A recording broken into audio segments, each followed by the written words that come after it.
Kenapa? Orang yang pergi umrah balik dia rasa tenang sangat-sangat. Dia rasa tenang yang tak boleh dibeli. Dia melancong pun tak serasa tenang seperti dia balik pada umrah. Orang pergi umrah ni tuan-puan, wafdullah.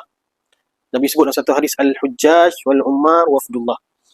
Orang pergi haji, orang pergi umrah ni adalah tetamu-tetamu Allah. In da'awhu ajabuh. Bila mereka minta, Allah akan bagi dekat mereka.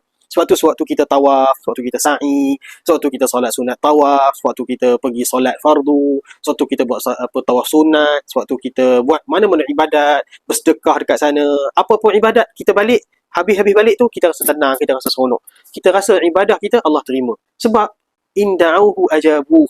Bila mereka minta, Allah ampunkan mereka.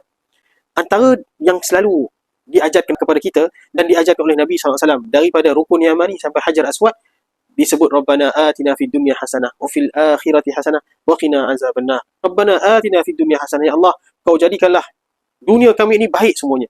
Wa fil akhirati hasanah, dan akhirat kami baik, dan jauhkanlah kami daripada azab api neraka, wa qina azabannar.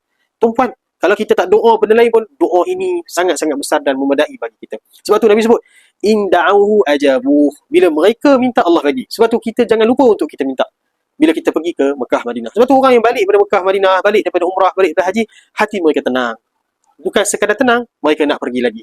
Dah rasa rindu nak pergi. Dah sampai ke lagi? Baru sampai, rasa nak pergi lagi. Sebab in da'awhu ajabuh. Allah sebut, bila mereka minta, Allah bagi. Moga-moga Allah jemput kita semua ke Tanah Suci. Tuan-puan yang ingin pergi umrah bersama dengan kami, Mursyid Al-Haram Adventures, hubungi kami segera. Dan kalau tuan-puan rasa video-video ini bermanfaat untuk tuan-puan, boleh follow, share dan like. Terima kasih. Assalamualaikum warahmatullahi wabarakatuh.